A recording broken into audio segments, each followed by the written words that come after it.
Salut, c'est Paul. Je te retrouve pour une vidéo du dimanche un peu spéciale, puisque déjà je suis sur mon lit.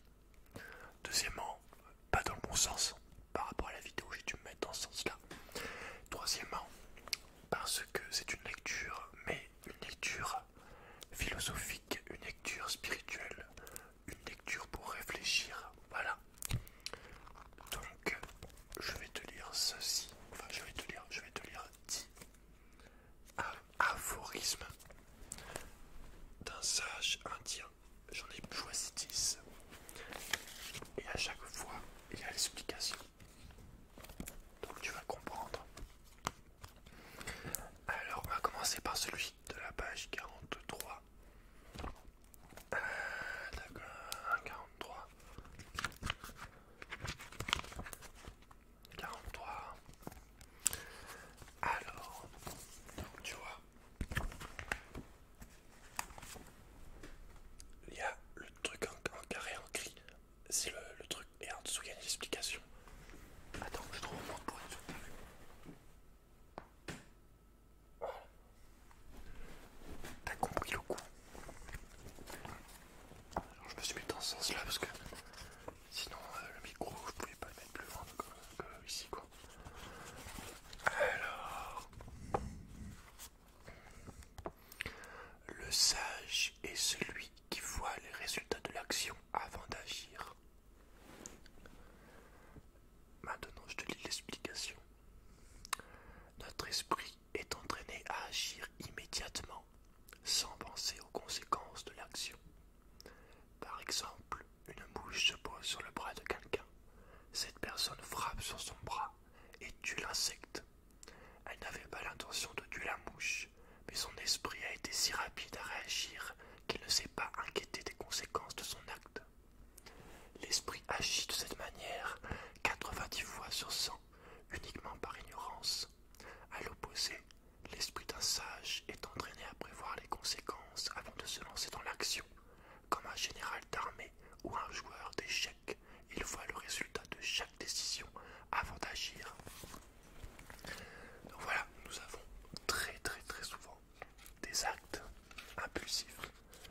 On ne réagit pas, on ne réfléchit pas. C'est ce qui fait la différence entre un sage et un con.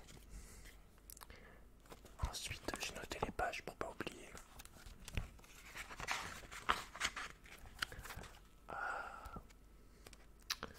Écoute, celle-là, je pense que c'est une qui me parle le plus, qui me motive le plus que pour l'instant je ne peux pas respecter dans le mode de vie actuel que j'ai, c'est-à-dire le mode de vie de 95% des gens. En France en tout cas. Mais je pense que c'est très important. Celui-là, écoute bien. Dieu est le maître de la nature et nous en sommes les serviteurs. Alors là, j'explique maintenant. C'est le plus important, c'est l'explication. L'homme est l'être le plus doué d'intelligence de la création. L'énergie cosmique est beaucoup plus forte en nous qu'elle ne l'est dans toutes les autres créatures. Aussi, avons-nous plus de compréhension de la création et de la matière dont elle est contrôlée, de la manière dont elle est contrôlée. De ce fait, nous sommes appelés à protéger cette création des maux que nous avons nous-mêmes engendrés. Nous sommes responsables des animaux inférieurs, de la terre, des eaux, des forêts et des montagnes. Nous devrions nous considérer comme des serviteurs de cette création. Voilà, alors que nous on est très clairement juste dans la destruction pure. Qui malheureusement, bon, on est rentré dans ce mode de vie depuis maintenant 40, 50 ans. On s'en rend pas compte vu qu'on est né dedans, nos frères sont nés dedans, nos parents même sont nés dedans et ont toujours fonctionné comme ça, mais voilà, j'aimerais arriver à changer ça, à être beaucoup plus respectueux de la nature, des animaux, du monde en général. Et pour ça, il n'y a pas 36 manières, il faut sortir de cette société, il faut sortir de ce fonctionnement de société. Plus consommer comme on le fait, plus vivre comme on le fait.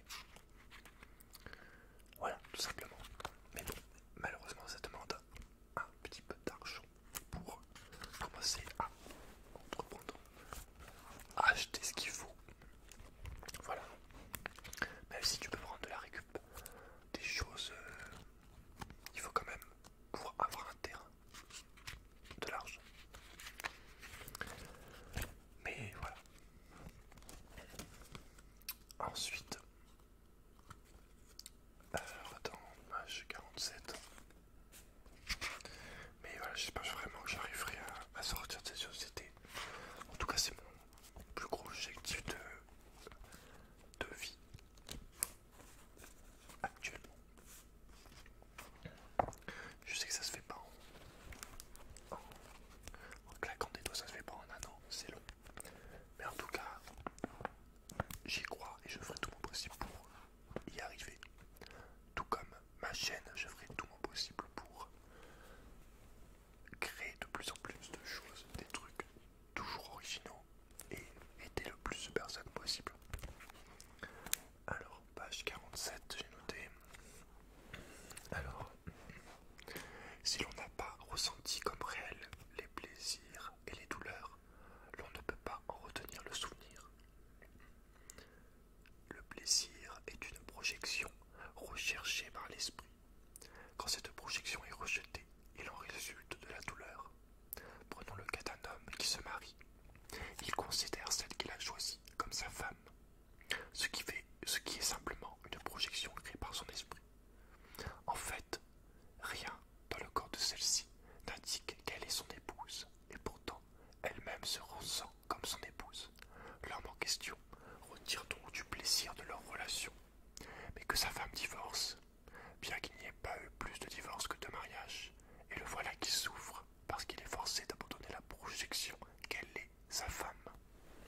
Celui qui comprend que le plaisir et la douleur sont des créations de l'esprit ne les vit pas comme des réalités et ne peut pas retenir le souvenir du plaisir de la douleur.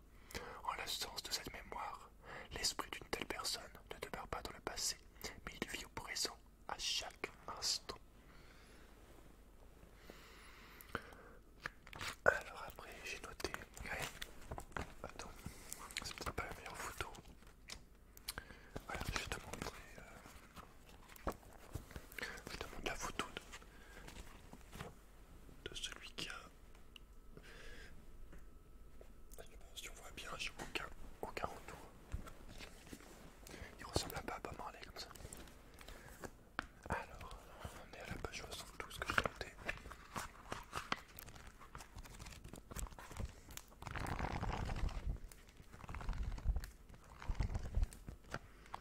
Alors n'hésite pas à me dire ce que tu penses des vidéos sur le lit comme ça. Si t'as envie que par exemple les vidéos du dimanche ça soit fait sur le lit, y a aucun souci. Si j'ai des textes quand j'aurai du mot passant, dis-moi si tu préfères que je le lise sur le lit comme ça ou devant mon ordi sur le siège, devant le fond noir. Bon là j'ai hésité, je voulais mettre une petite lampe. J'ai un peu fait ça à l'arrache, t'avouerai, mais j'ai peur que là avec une petite lampe l'éclairage soit pas assez fort. Mais en tout cas, dis-moi ce que tu penses de ce point de vue, en tout cas de cet angle de caméra. Alors on en est à la page 72 que j'ai noté toujours. Alors écoute bien, toute simple mais efficace. Si vous voulez la paix de l'esprit, cessez de penser continuellement. Alors, les pensées incessantes sont causées par les désirs et l'attachement qui, à leur tour, créent la colère, la peur, la haine et la jalousie. Si nous éloignons toutes ces pensées négatives et qu'à leur place, nous cultivons les pensées positives, l'esprit développera le bonheur, l'amour et la paix. Voilà.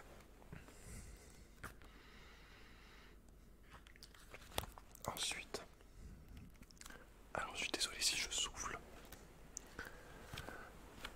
dans le micro, mais ça fait quelques mois que je suis très essoufflé pour rien. Je suis constamment essoufflé. Je sais pas pourquoi. Pourtant, j'ai fait une radio des poumons, j'ai rien.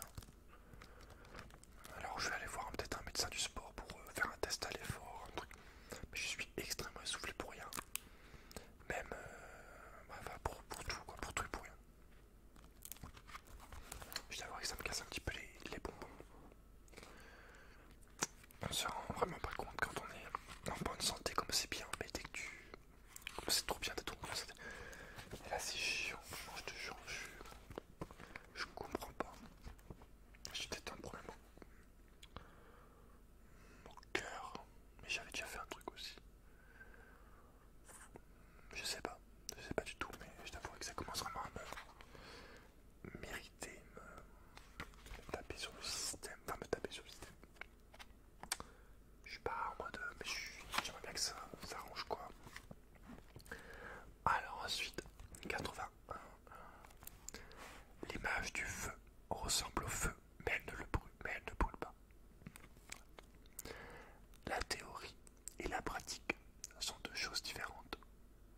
connaissance théorique est comme l'image d'un feu qui donne une connaissance complète de ce feu, mais ne donne pas l'expérience de sa chaleur. Pour atteindre l'expérience, la pratique est le seul moyen. En regardant une carte de Londres, nous pouvons voir une compréhension de ses routes, de ses immeubles, de l'emplacement de ses usines, etc. Mais nous ne pouvons pas dire « je suis à Londres ». Être à Londres et avoir des connaissances de Londres sont deux choses différentes. Ça me fait un peu penser aux gens qui disent j'ai fait, qui voyagent et qui disent j'ai fait Londres, j'ai fait le Japon. En réalité, t'as rien fait du tout. T'as fait un tout petit bout du Japon. Tu as vu une ville du Japon, mais tu ne peux pas dire que t'as fait. Si tu connais pas, c'est pas en y allant un jour, même une semaine que tu. Voilà. Et ça me fait penser évidemment aussi. Bon, j'ai pas donné de point de vue sur les autres. Parce que j'avais peur que ça soit trop long en vrai. Mais ça me fait penser à la pratique. Ouais. Il faut pratiquer il faut pratiquer tout simplement. Pour avoir l'expérience, il faut pratiquer. Ouais. Car moi au début j'avais peur de faire des vidéos. Maintenant je n'ai plus rien à foutre. D'accord. Je n'ai plus aucune limite maintenant pour mes vidéos. Alors qu'avant j'étais là en mode oh putain, je voulais même pas me montrer déjà en entier. Et puis je n'osais pas tout dire. J'avais mes libertés dans mes roleplays seulement, mais c'est tout. Maintenant, regarde, je te parle de spiritualité, je te parle d'un être éveillé, un tout. Voilà, je te parle de ce que je veux. C'est ça qui est bien.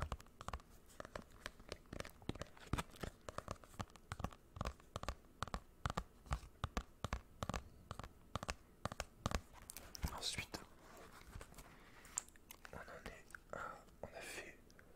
on a fait la moitié. Je suis désolé s'il y a du bruit parce que l'ordi, du coup, le micro est un peu plus proche de l'ordi. Il y a moyen qu'il y ait un bruit dégueulasse.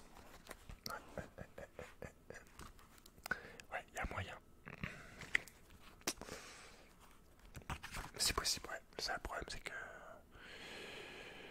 Ouais, tu vois, je me voyais mal bouger l'ordi, tout, c'est un peu chiant. J'espère que t'apprécies quand même un minimum. Alors écoute bien celle-là. Je suis entièrement d'accord avec elle, même si malheureusement je ne peux pas la respecter à 100%. Encore une fois, à cause du mode de vie actuel. Écoute bien. Le corps est un véhicule de l'esprit. L'esprit devrait prendre soin de son véhicule. En effet, alors, le corps porte l'esprit à l'intérieur de l'appareil cérébral. Si le corps meurt, l'appareil cérébral meurt aussi, et les 4 facultés de l'esprit s'arrêtent. L'esprit travaille à travers les sens et leurs instruments, oreilles, yeux, nez, etc. L'esprit est le conducteur d'un char, entre parenthèses le corps, à 10 chevaux, entre parenthèses les sens. Si ce char et ses chevaux ne sont pas conduits avec soin, ils rouleront mal et ne dureront pas longtemps. Aussi, l'esprit, qui a besoin de ce char pour son voyage, devrait en prendre soin en lui donnant une alimentation pure, suffisamment d'exercice, une propreté interne et externe, et en cultivant la pureté dans l'action, les pensées et les paroles. Donc voilà, alimentation pure, exercice, suffisamment d'exercice, propreté interne, externe, et cultiver la pureté dans l'action, les pensées. Et je rajouterai aussi environnement sain, chose que tu ne peux pas avoir également dans la ville. L'alimentation, voilà, c'est le pire. Il est évident que si tu veux manger sainement,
vous en attendez. Bon, je recommence. Mettez-vous au service des autres, mais prenez garde à ce que vous en attendez pour vous-même. Servir les autres sans intérêt personnel est un moyen de purifier le mental. Mais si nous attendons que les autres viennent chercher notre aide, c'est une manifestation de notre ego. Nous devons éliminer cet ego en allant vers ceux qui sont malades, pauvres ou dans la peine. Nous devons nous mettre à leur écoute et nous efforcer de les aider. Dans le service altruiste, nous nous engageons avec de bonnes intentions, mais nous avons nos propres désirs, nos besoins et nos attentes. Constamment, le mental retombe et s'interroge. Que vais-je obtenir en servant les autres? Un nom, la célébrité, le pouvoir. Si le mental est conscient de ces désirs très subtils et tente de les écarter chaque fois qu'ils apparaissent, il atteint alors un état de satisfaction, de contentement et de paix. Il élimine le sentiment égoïste de faire une bonne action et il devient très pur et détaché envers le monde. C'est un état d'abandon total à la volonté de Dieu. Ça m'a fait penser un petit peu. J'en ai parlé déjà dans la vidéo de demain, mais j'en reparle un petit peu plus en détail ici. Alors, quand je sortais de l'école pour rentrer chez moi, donc quand je sortais du travail, j'avais vu un SDF qui fouillait dans les poubelles juste en face de l'école. Donc la première fois je l'ai vu, je me suis dit, bon, j'étais triste, tu vois, en mode, putain, ça me dégoûte qu'il y ait des SDF, c'est vraiment dégueulasse. Il y a des gens qui sont dans la merde comme ça. Ça devrait pas exister. Et bon, voilà, je repars chez moi. Je le revois deuxième fois, pareil, à la même heure, donc à 14h, 14h1 peut-être, 14h2. Je le revois une deuxième fois, pareil, en sortant de l'école pour rentrer chez moi. Je le vois qui fouille les poubelles. Et là, cette fois, je me suis dit, bon, vas-y, ça craint. Tu sais qu'il y a de la bouffe juste là, juste dans la poubelle. Lui, il fouille dans les poubelles, là. Et les poubelles en face de ces poubelles, il y avait d'autres poubelles. Et moi, j'avais dans ces poubelles en face, il y avait toute la bouffe de la cantine de l'école qu'on jette, que tout ce qui n'a pas été mangé ou même ce qui a été touché, on le jette. Alors il y a des trucs en entier qui sont jetés, il y a des trucs qui ont été touchés un tout petit peu, il y a plein, il y a tous les repas de la cantine, quoi, des serres entrées. Donc je me dis, vas-y, c'est n'importe quoi, il y a une tonne de bouffe là-bas, même si elle a été jetée, qui n'a même pas été touchée. Je me suis dit, vas-y, va lui dire qu'elle a mangé là-bas, parce que c'est pas possible. Je me sentirais mal après de pas l'avoir fait, voilà, je m'en bats les couilles, même si, voilà. Alors je vais pas te mentir, au début, pendant une minute, je me suis un peu demandé, je me suis dit, est-ce que le mec il est pas violent? Est-ce qu'il a pas mal le prendre? Est-ce qu'il a pas des problèmes de psychologie? J'en sais rien. Est-ce que c'est pas risqué tout simplement d'aller le voir? Puis au final je me suis dit, bon vas-y, pas les couilles. De toute façon, s'il est agressif ou quoi, je me barre en courant. Voilà. Donc j'allais le voir. Il était en train de fouiller les poubelles, donc comme je te disais. Et je lui ai dit, je lui ai demandé s'il cherchait à manger. Il m'a dit oui. J'ai vu qu'il avait des genres de bouts d'ananas dans les mains, qui coupaient les bouts des ananas, je sais plus. Ouais, il coupait tu vois, et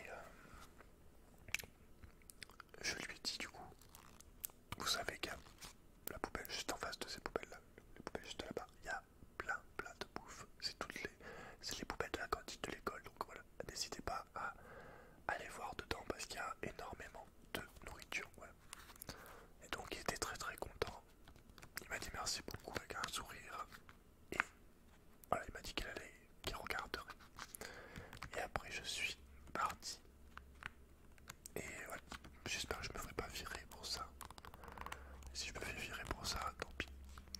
En tout cas, après lui avoir donné cette information, même si je ne lui ai pas donné directement la bouffe, vu que c'est pas ma nourriture, mais je lui ai quand même donné l'information, quoi.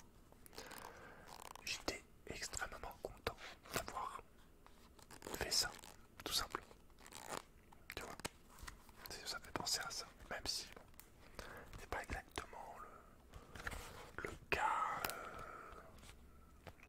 mais quand même. Parce que... Allez, on continue.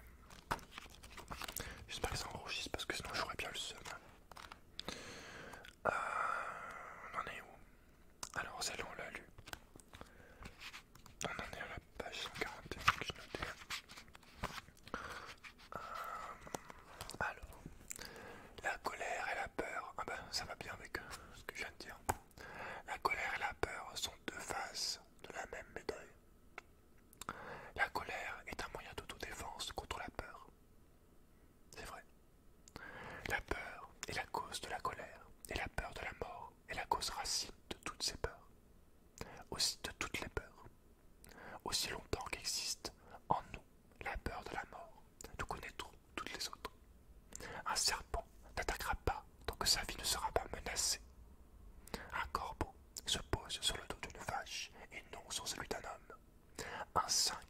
la mort comme aspect de la vie ne manifeste pas de colère dans ses paroles, pensées ou actions, et les animaux de la jungle viennent s'asseoir autour de lui, sans la moindre crainte. Ça me fait un peu penser aux peurs que j'avais des araignées à un moment. Maintenant je m'en bats un peu les steaks. Je pense que j'avais peut-être peur, ouais. C'était peut-être une peur de la mort, de se faire piquer, de se faire blesser inconsciente qu'on a en nous. Maintenant vu que je l'ai plus, j'ai plus peur des araignées. Plus la thérapie Spider-Man, hein. C'est vrai que quand t'as le Spider-Man, tu peux ne plus avoir peur des araignées un petit peu, en quelque sorte ça peut t'aider je pense. Mais c'est vrai que la peur de la mort, c'est à la cause de beaucoup de choses, quoi, de peur, de merde.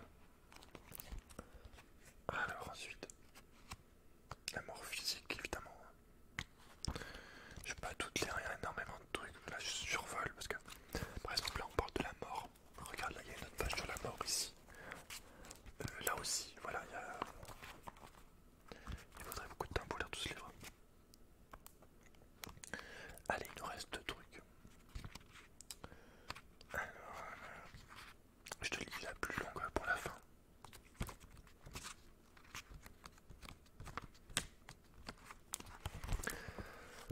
Alors, l'amour brille naturellement quand l'esprit cesse de se comparer. Non, je recommence. L'amour brille naturellement quand l'esprit cesse de comparer et de se séparer. Alors écoute bien celle-là, elle est vraiment très intéressante et très très vraie. Notre esprit est toujours en train de comparer les choses et de les séparer selon nos désirs. Quand l'esprit veut quelque chose, il s'y attache, et s'il ne désire pas une chose, il crée une attitude d'indifférence ou étiquette celle-ci comme mauvaise, laide, indésirable. Tous nos jugements sont basés sur ce que nous voulons et sur ce que nous ne voulons pas. Ainsi, sommes-nous soit attachés, soit indifférents, ou jaloux des choses, des gens et des lieux. Il n'y a pas de place pour l'amour dans notre cœur, parce que nous sommes trop occupés avec nous-mêmes. Si l'esprit cesse de comparer, séparer selon nos désirs égoïstes, il n'y aura plus de douleur, de plaisir, de colère ou de peur. L'esprit demeurera dans un état paisible et le cœur rayonnera d'amour. Voilà.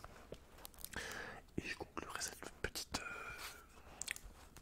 comment il s'appelle ça? Ce petit aphorisme en disant que oui, la comparaison de manière générale est une grande source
aussi en fait des activités en équipe, mais il y a aussi de la concurrence.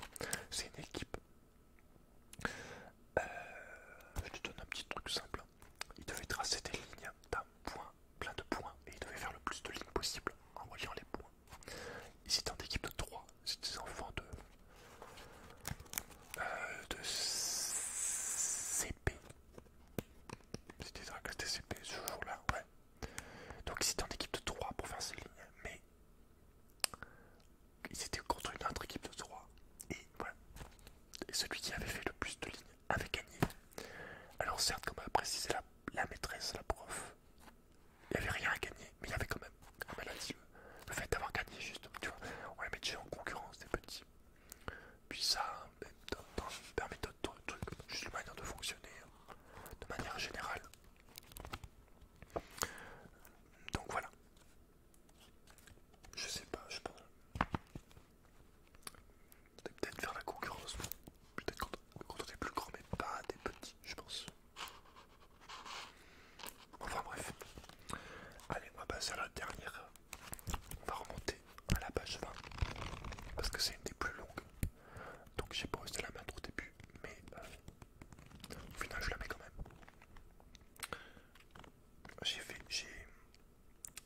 Comment dirais-je,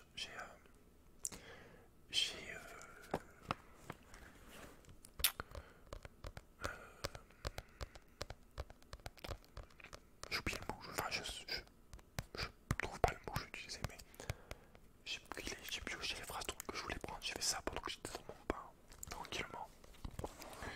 Alors, donc allez, c'est une phrase. Si tu te poses des questions sur la vie, t'es un petit peu, tu réfléchis un petit peu, t'es quelqu'un qui réfléchit, qui se renseigne, je sais pas comment dire, qui aime bien tout ça, tout ce qui est un peu philo, spiritualité. Bon, c'est quelque chose qui va te paraître évident, mais enfin, qui va te paraître évident, qui est assez, au final, quelque chose de bon sens, quoi. Mais bon, je préfère quand même de la lire parce que c'est toujours bien de le rappeler, toujours sympathique. Alors, tout ce qui existe ne sera jamais détruit. Sa disparition est simplement une transformation. Maintenant, je te lis la grosse explication. Tout ce qui existe est créé à partir des 5 éléments: terre, eau, feu, air et éther. Chaque élément possède une énergie qui produit le mouvement, l'expansion, la croissance et le déclin d'un objet. Aussi, tout ce qui existe est toujours en train de croître ou de décliner. Cette transformation ne cesse jamais. Un peu de vase, par exemple, se transforme en motte, puis la motte durcit et devient rocher. C'est l'étape de la croissance. Puis, le rocher bascule et se brise. Chaque morceau frotte contre les autres jusqu'à ce qu'il s'effrite et se réduise en poussière. C'est l'étape de la décomposition. Ce cycle de transformation se répète à l'infini. Quand la force vitale dans un élément se mélange à d'autres éléments, cela produit une forme et son énergie vitale, elle aussi, se transforme. Par exemple, l'énergie d'une graine est d'exister et de rester vivante. Mais si on la mélange à la vase, à l'eau, à la chaleur et à l'air, elle commence à grandir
servira au ver, etc. L'herbe qui pousse servira aux gazelles. Les gazelles vont se faire bouffer par les lions. Les lions, quand ils vont mourir, pareil, ça va retourner. Son corps du lion, ça va servir pour les rapaces. Les vers qui vont commencer après la terre. Même quand les animaux, par exemple, l'hippopotame qui fait popo, pareil, ses besoins, ses excréments, voilà, pareil, ça fait pousser les plantes qui vont être mangées par des gazelles, qui vont être mangées par des lions, qui vont être... Voilà, c'est bien fichu, quoi, globalement. Tout se transforme. Rien n'est détruit. Voilà, bon.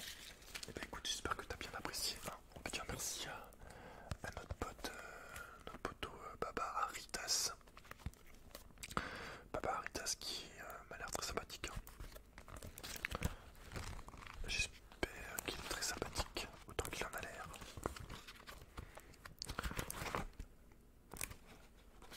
On connaît jamais les personnes, donc c'est vrai que même si personne ne paraît très sympathique, je me dis toujours autant voilà. En tout cas, ses pensées sont fort appréciables. Voilà. Donc je pense que je trouve que c'était une bonne idée de te lire ça. En tout cas, là, 124. Je t'en ai lu 10 avec les explications à chaque fois. Bon, et bah écoute, voilà.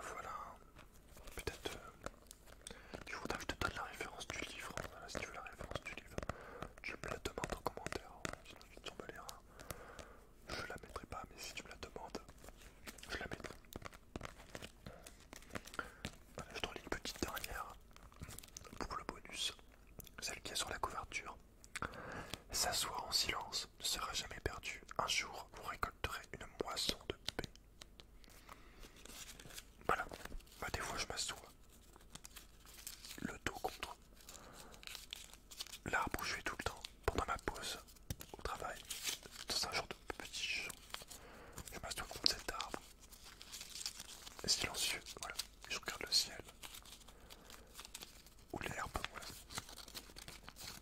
Je suis d'ailleurs étonné d'être le seul qui va prendre sa pause là-bas. La plupart des gens restent dans l'école ou pas très loin, mais je suis le seul qui va dans la nature comme ça, dans le peu de nature qu'il y a, voilà, les petits arbres, les petites herbes. Ça c'est dommage, mais j'ai grave